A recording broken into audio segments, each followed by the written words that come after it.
ये कहानी है मिस्टर देव कुमार सिन्हा और मिसेज पूजा सिन्हा की। अगर आप भी अपनी कहानी सुनाना चाहते हैं तो कमेंट सेक्शन में बता सकते हैं या फिर हमारी टीम को ईमेल कर सकते हैं।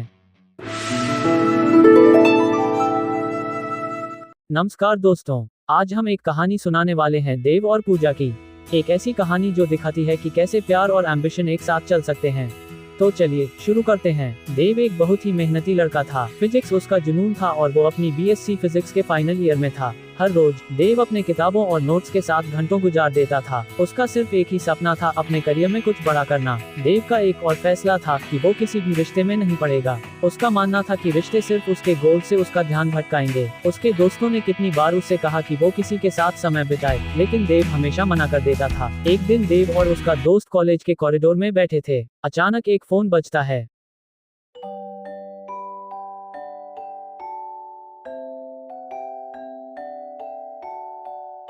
देव नोटिस करता है कि एक फोन कॉरिडोर में पड़ा हुआ है। उसने फोन उठाया और लाइन के दूसरी तरफ एक लड़की थी जिसका नाम पूजा था। पूजा अपने फोन के बारे में पूछ रही थी। देव ने पूजा से कहा कि वो कॉरिडोर में आ जाए अपना फोन लेने।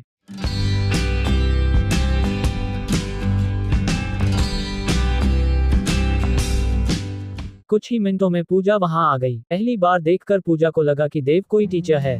फिर दोनों ने अपना इंट्रो दिया, लेकिन देव ने पूजा से पूछा कि वो कैसे माने कि ये उसका ही फोन है।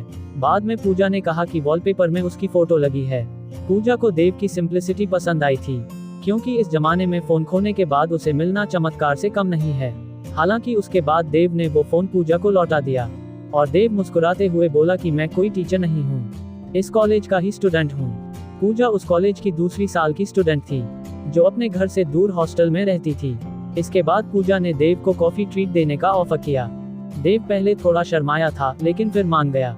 वहां दोनों ने बहुत समय बिताया और एक दूसरे को और अच्छे से जाना। कॉफी पीते पीते दोनों ने अपनी लाइफ के बारे में बातें की। धीरे धीरे देव और पूजा की दोस्ती मजबूत होती गई। वो कॉलेज कैंपस के बाहर घूमने लगे, शहर एक्सप्लोर करने लगे और वीकेंड्स पर रेस्टोरेंट्स में जाने लगे। उनकी दोस्ती इतनी गहरी हो गई थी कि वो अपनी हर बात एक दूसरे से शेयर करने लगे। लेकिन दोनों के मन में एक डर था, अपने प्यार को एक्सप्रेस करने का। वो डरते थे कि कहीं प्यार एक्सप्रेस करने से उनकी दोस्ती खत्म ना हो जाए। लेकिन दिल के अरमान कब तक छुपे रहेंगे। कुछ दिन बाद देव और पूजा फिर मिले। एक दिन पूजा ने टेलीफोन पर अपने दिल की बात देव को बता दी। उसने कहा कि वो देव को बहुत पसंद करती है और उसके बिना रह नहीं सकती। देव थोड़ा शॉक था, लेकिन उसने भी अपने फीलिंग्स पूजा के साथ शेयर किए। कॉलेज खत्म होने के 2 साल बाद देव को एक अच्छी जॉब मिल गई। उसने अपने करियर में आगे बढ़ने के सपने को पूरा किया, लेकिन अब उसके साथ पूजा भी थी। दोनों ने मिलकर अपने सपनों को साथ में पूरा किया और फिर एक दिन देव और पूजा ने शादी कर ली।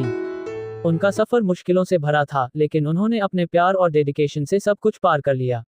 आज देव और पूजा एक सक्सेसफुल और खुशहाल जीवन जी रहे हैं। अगर आपको ये कहानी पसंद आई तो प्लीज लाइक, शेयर और सब्सक्राइब जरूर करें। मिलते हैं अगले वीडियो में एक नई कहानी के साथ। तब तक के लिए अलविदा।